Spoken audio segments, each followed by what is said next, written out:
Monsieur le préfet, Madame la rectrice, Monsieur le maire, Messieurs les parlementaires, Madame la présidente, Mesdames et Messieurs les parents, Monsieur, bien entendu, le secrétaire général de l'enseignement catholique. D'abord, c'est moi qui vous remercie chaleureusement. Il n'y a pas de raison de le cacher, nous nous sommes déjà parlé, nous avons échangé, mais vous remercier chaleureusement de cette invitation que vous m'aviez lancée il y a longtemps, un peu en prenant un risque et au hasard, et que je me suis empressé d'honorer, parce qu'elle est dans mon esprit, bien entendu, un plaisir, qu'elle va me permettre de préciser un certain nombre de choses, mais parce que je considère en même temps qu'elle est un devoir à l'égard de tous les enfants de notre pays. Je me réjouis profondément d'avoir à parler devant vous, comme j'ai pu le faire avec vous, comme je le ferai encore, de notre école. Votre association représente 800 000 familles, près de 2 millions d'enfants. Comment aurais-je pu ne pas honorer cette invitation? Lorsque nous nous apprêtons, c'est la mission que m'a confiée le Président de la République, c'est la priorité de son quinquennat, à refonder l'école de la République, et vous en faites partie. Nous avons besoin d'associer tous ceux qui veulent lutter pour l'intérêt des élèves qui sont aussi, c'est votre cas, leurs enfants. Cette école de la République, cette refondation, ce nouveau pacte entre l'école et la nation, il ne pourra s'accomplir que si nous sommes capables, comme le Président de la République nous l'a indiqué, de nous rassembler et de nous dépasser comme des élèves qu'on doit aussi élever autour de cette grande cause qui est celle de la jeunesse de France. Je l'ai déjà dit et je le redis devant vous. Il n'y a pas de sens à ne pas vouloir être le ministre des professeurs. Je le serai. Il est évident que je serai aussi, et je viens de les saluer ici au rectorat à Clermont-Ferrand, le ministre de tous les personnels, trop oublié, trop méprisé dans l'éducation nationale. Je serai évidemment aussi le ministre des parents. Mais je veux être avant tout, et c'est la mission que m'a confiée le Président de la République, le ministre des élèves. Lorsque l'on parle de l'école, lorsqu'on parle d'ailleurs de l'université, on ne parle pas assez dans notre pays des enfants et des élèves. Il faut que cela change. Il y a la nécessité d'être le ministre des élèves, mais, et je le redis, de tous les élèves, dans un pays qui a choisi, c'est la tradition républicaine et c'est la tradition laïque, le respect de la liberté de conscience pour chacun. Au début de la Troisième République, lorsque nous nous sommes acheminés vers un système, à travers, bien entendu, des luttes et des convulsions que vous connaissez autant que moi, vers un système qui a permis la pacification, la fin de la guerre des deux France, ce qui a été mis par les Républicains au cœur d'un pacte et d'une loi qui a été une loi de pacification. C'est le respect constant de chaque conscience, de la liberté d'opinion et bien entendu de la liberté de culte de chaque enfant. Nous n'avons pas construit l'école de la République sur le monopole et les plus grands républicains, je pense à mon maître Ferdinand Buisson, je pense à Jean Jaurès, ont toujours combattu toutes les orthodoxies, et même celles à rebours qui pouvaient venir de camps excessifs, qui pensaient qu'en opprimant une conscience, on pouvait gagner la liberté pour tous. C'est impossible. Et c'est cette voie que nous continuerons. Je l'ai dit à plusieurs reprises, en parfait et intégral accord avec le Président de la République. Nous nous occuperons de tous les enfants de France, quelle que soit la liberté de choix qui a été celle de leurs parents et de la leur, et bien entendu en respectant leur liberté de conscience. C'est chez nous tout sauf une habileté, c'est une conviction profonde, elle est totalement chevillée à notre engagement républicain. Je voudrais vous dire aussi que dans l'affaire qui va commencer, rien de moins que la refondation de l'école de la République. Nous partageons, je crois, des analyses, nous partageons des valeurs, nous partageons des ambitions. il va nous falloir partager aussi des actions. L'école, toute l'école, c'est en tout cas le projet que nous avons porté dans la campagne présidentielle et que je continuerai à porter avec le soutien du Président de la République dans les années qui viennent. Toute l'école doit être aujourd'hui repensée. Le système français a des qualités, il est inutile de peindre noir sur noir, mais il a aussi beaucoup de défauts.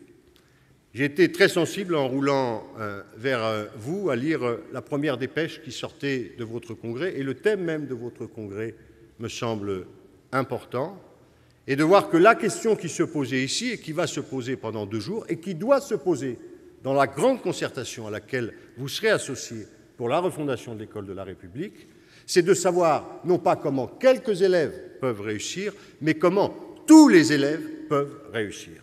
Et cette question, elle va nous obliger, bien entendu, à revoir des éléments qui sont des éléments de structure, mais l'école, ce n'est jamais simplement des structures, des moyens d'administration, des tables, des craies, c'est l'esprit public.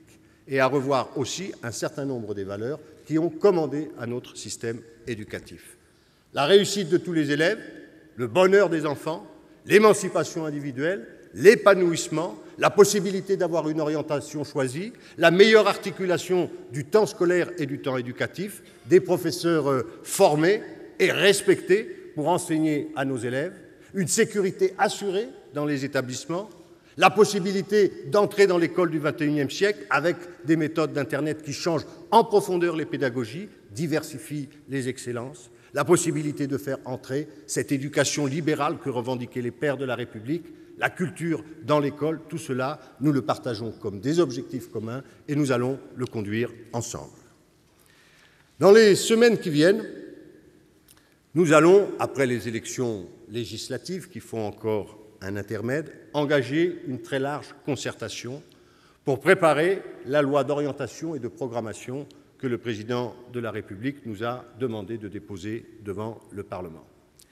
Dans cette concertation, je l'ai déjà annoncé à vos principaux responsables, vous serez, comme d'ailleurs, et ce sera une nouveauté, les collectivités locales, vous serez pleinement associés. L'ensemble des parents d'élèves et bien entendu ceux que vous représentez. Sur tous les sujets, nous aurons à débattre d'abord ensemble de la méthode de notre concertation et nous aurons à débattre ensuite des différents sujets que nous aurons choisis. J'entends que certains peuvent trouver que le calendrier est court, mais enfin, nous prendrons le temps de nous concerter, nous prendrons le temps de nous respecter, nous prendrons le temps d'échanger, mais il faudra aussi avoir le courage, à un moment, de trancher, parce que l'intérêt général n'est jamais une addition d'intérêts particuliers et que la mission que m'a confiée le Président de la République, c'est de refonder l'école dans l'intérêt des élèves. J'entends un certain nombre d'interrogations et c'est peut-être à cela que vous faisiez allusion, Madame la Présidente, à l'instant, qui concernent les allocations de poste. Dans les dernières années, notre système éducatif a été maltraité. Vous avez eu d'ailleurs, vous, et ça n'était pas votre habitude, l'occasion de vous en plaindre. Ça ne sera plus le cas. J'ai insisté à l'instant sur les orientations, sur les finalités, car je n'ai jamais pensé, et nous aurions tort de penser, que les moyens y feront tout. Mais pour l'affectation des moyens, il n'y a pas d'autre solution que d'avoir une méthode précise et juste. C'est celle que j'ai fixée et que je rappelle aujourd'hui. Un certain nombre de postes, et là il faut faire la part des choses, ce sont des affaires de spécialistes, ce n'est pas pareil dans le secondaire que dans le primaire, ce n'est pas pareil devant les élèves que lorsqu'on n'est pas devant les élèves. Un certain nombre de postes ont été détruits. Nous pouvons nous mettre d'accord sur ce diagnostic. Les postes qui ont été détruits dans l'enseignement public, comme les postes qui ont été détruits dans l'enseignement privé, ont vocation, bien entendu, à être réparés par l'action de l'État, et vous contribuez d'ailleurs, associés par contrat, à cette action dans la République. Cela doit se faire, comme j'essaierai de le faire au sein de chaque académie, entre les départements, selon des critères transparents et selon des critères de justice. Et donc, je redis ce que j'ai déjà eu l'occasion de dire. Il y aura des affectations de postes pour l'enseignement privé qui seront proportionnelles aux destructions de postes qui ont eu ces dernières années. La règle ne concerne pas la règle traditionnelle, c'est le rattrapage concernant les 77 000 postes créés et les 60 000 détruits, et les 60 000 postes annoncés par François Hollande. Et donc, il n'y a aucune ambiguïté. Je recevrai la semaine prochaine, je crois, le secrétaire général de l'Action catholique. Nous verrons ensemble, de l'enseignement catholique, nous verrons ensemble à établir très précisément le diagnostic, comme nous le faisons dans chaque académie où vous êtes aussi associés. Dès cette année, des moyens sont prévus, de telle sorte que les urgences puissent être réglées, mais je vous rappelle que les 1000 postes ne concernent que le primaire, qu'il y a eu 5 700 destructions dans le public et un peu plus de 300 dans le privé. Et donc que cette proportion devra là aussi être respectée. Mais que, comme je l'ai déjà dit, pour les 60 000 postes qui suivront, eh bien, c'est la règle exacte des destructions qui sera appliquée et les affectations prioritaires seront faites dans la concertation avec vous et sur le terrain. La seule façon de retrouver de la confiance, la seule façon de donner l'exemple à nos enfants et aux élèves, c'est d'être nous-mêmes justes. J'ai dit que je n'aimais pas les orthodoxies, pas même les orthodoxies à rebours qui peuvent venir de camps qui me sont proches. Mais nous avons dans nos responsabilités à donner l'exemple. J'entends que certains déjà menacent de mouvement au cas où leurs exigences ne seraient pas satisfaites. C'est la très mauvaise façon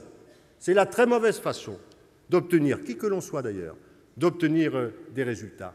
Que penserait-on d'adultes qui doivent donner l'exemple s'ils cédaient aux menaces, s'ils venaient chaque fois effectivement donner raison à ceux qui crient le plus fort? Ce n'est pas la politique qui sera celle de l'intérêt des élèves.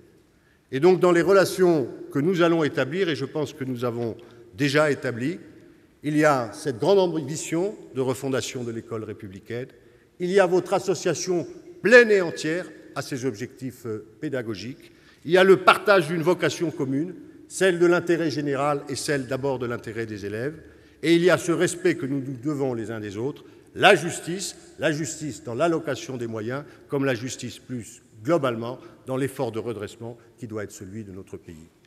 Je souhaite, et je sais que j'aurai l'occasion de vous revoir bientôt, je vous souhaite les meilleurs travaux pour ce congrès, une succession de présidences qui a déjà été accomplie. Je remercie, puisque j'avais eu des échanges avec elle, elle vient de m'accueillir, la présidente sortante.